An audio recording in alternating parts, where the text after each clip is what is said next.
Bora desvendar um tema que tá rolando nos bastidores do mercado financeiro, mas que, olha, pode impactar a vida de todo mundo, o tal do reset monetário global. A análise que a gente vai mergulhar hoje não é uma teoria qualquer, não. Ela vem de um veterano do setor e o alerta dele é bem claro. Não é uma questão de se vai acontecer, mas de quando. Ok, vamos direto ao ponto. A tese central de toda essa análise é basicamente essa frase que está na tela. A ideia é que o sistema, do jeito que a gente conhece, sabe, ele simplesmente chegou no limite. A própria matemática por trás das dívidas dos governos aponta que uma reestruturação, e uma bem drástica, é inevitável. E só para deixar claro, isso aqui não é uma teoria da conspiração tirada da internet. Essa análise vem de Clive Thompson, um cara que passou mais de meio século operando dentro do sistema financeiro. Ele conhece a máquina por dentro. Então o argumento dele é lógico, é quase matemático. Então, a grande pergunta que guia essa nossa exploração é essa: o que, na prática, significa esse reset? E talvez o mais importante, quais seriam as consequências reais para a economia global e, claro, para o nosso bolso? Bom, para a gente entender por que se fala tanto em reset, primeiro a gente precisa entender o tamanho do problema. E segundo essa análise, tudo, absolutamente tudo, começa com a dívida. Então, o que seria uma dívida insustentável? Pensa assim, a dívida de um país ficou tão, mas tão gigantesca que é matematicamente impossível quitá-la. A única coisa que dá para fazer é pegar mais empréstimos só para conseguir pagar os juros da dívida antiga. É um ciclo vicioso. E a análise aponta para os Estados Unidos, Japão e vários países da União Europeia como os principais exemplos disso. E tem uma analogia que, olha, é perfeita para a gente entender isso. É como se uma família usasse um cartão de crédito para pagar a fatura do outro cartão. A dívida nunca diminui, pelo contrário, ela só vira uma bola de neve. E é exatamente isso, segundo a análise, que muitos governos estão fazendo, só que numa escala global. E esse gráfico aqui mostra um sintoma claríssimo disso tudo.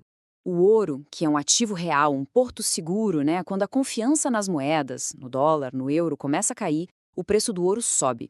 Olha só os picos ali na crise de 2008, depois na pandemia. A projeção para frente indica uma nova alta histórica, o que sinaliza que essa desconfiança está só aumentando. Mas calma, que o problema não é só a dívida, não. O buraco é mais embaixo. A análise aponta que a gente está vivendo uma convergência de várias crises ao mesmo tempo, o que cria o cenário para uma verdadeira tempestade perfeita. E é aqui que a coisa fica séria. Pensa comigo, você já tem a dívida insustentável, que é o passo 1. Aí você joga em cima disso o passo 2, tensões geopolíticas, guerras. Depois adiciona o passo 3, a disrupção gigantesca que a inteligência artificial está causando no mercado de trabalho. E para fechar, o passo 4, nossos sistemas financeiros são antigos, frágeis. Juntando tudo isso, você tem uma estabilidade global como nunca se viu antes. Beleza, já entendemos o tamanho do problema. Agora, qual seria a solução que poderiam nos apresentar para essa crise toda? Segundo a análise, a solução que está na mesa não é puramente econômica, ela é, na verdade, política. A ferramenta para implementar essa solução já tem nome e sobrenome: Moedas Digitais de Banco Central, ou CBDCs, para encurtar. A ideia, segundo a análise, é que no meio do caos de uma grande crise financeira, os governos teriam a justificativa perfeita para dizer: precisamos de um novo sistema e aqui está ele, o novo dinheiro digital. E a diferença aqui é, nossa, é gritante. De um lado, você tem o nosso dinheiro de hoje. Ele é nosso, a gente controla. Se for físico, é anônimo. E ele não some, é permanente. Do outro lado, com uma CBDC, a história muda completamente. O dinheiro seria programável. Isso significa que o governo poderia dizer onde, quando e em que se pode gastar. Ele seria totalmente rastreável e poderia até ter data de validade. E tem aquela frase, né, que se encaixa perfeitamente aqui. Uma crise profunda, um pânico generalizado, isso cria o pretexto perfeito para implementar medidas que em tempos normais ninguém aceitaria. E a história mostra que muitas dessas medidas de emergência acabam virando permanentes e concentrando muito mais poder e controle nas mãos do Estado. Tá, mas num cenário desses, quem se dá bem e quem se dá mal? Se um reset como esse realmente acontecesse, como ficaria a divisão de vencedores e perdedores? A análise fala num termo meio assustador: confisco indireto. Mas o que é isso? Não é que o governo vai lá e pega o dinheiro da conta. É bem mais sutil. É uma desvalorização administrativa da poupança das pessoas. Mas como isso funcionaria na prática? Para quem é do Brasil, isso soa familiar, né? Lembra do Plano Collor em 1990? Da noite para o dia, os depósitos foram congelados, os saques limitados. O dinheiro ainda era da pessoa, em teoria, mas o acesso era controlado pelo governo. Um reset global poderia usar uma tática parecida, por exemplo, limitando a conversão do dinheiro antigo para o novo, o que, na prática, destruiria o valor de grandes poupanças. E essa tabela resume bem quem são os vencedores e perdedores. Os super ricos, que têm seu patrimônio em ativos reais, como terras, empresas, ouro, eles estariam mais protegidos. Quem tem muito pouco ou nada de poupança sentiria um impacto direto menor. E a classe média? Bom, segundo a análise, é ela que está na mira.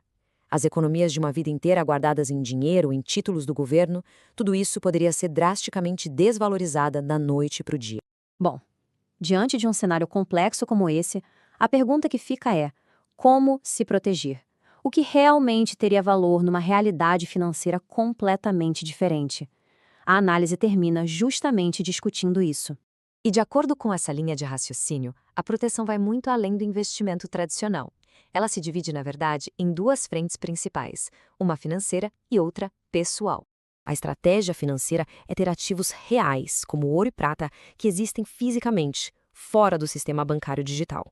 Mas a parte pessoal é que é a mais interessante, investir em ativos que a análise chama de não confiscáveis, coisas que nenhum governo e nenhuma tecnologia pode simplesmente tirar de alguém. E o que seriam esses ativos não confiscáveis? Pensa em coisas como habilidades que a inteligência artificial não consegue replicar facilmente. Falar outro idioma, por exemplo. Imobilidade. Ter uma segunda cidadania, um passaporte que garanta a liberdade de simplesmente se mudar para um lugar menos afetado pela turbulência. E tudo isso leva a gente para uma pergunta final, para a gente refletir mesmo. Se o dinheiro como a gente conhece deixar de existir e se tornar algo totalmente programável e centralizado, qual será a verdadeira moeda suprema?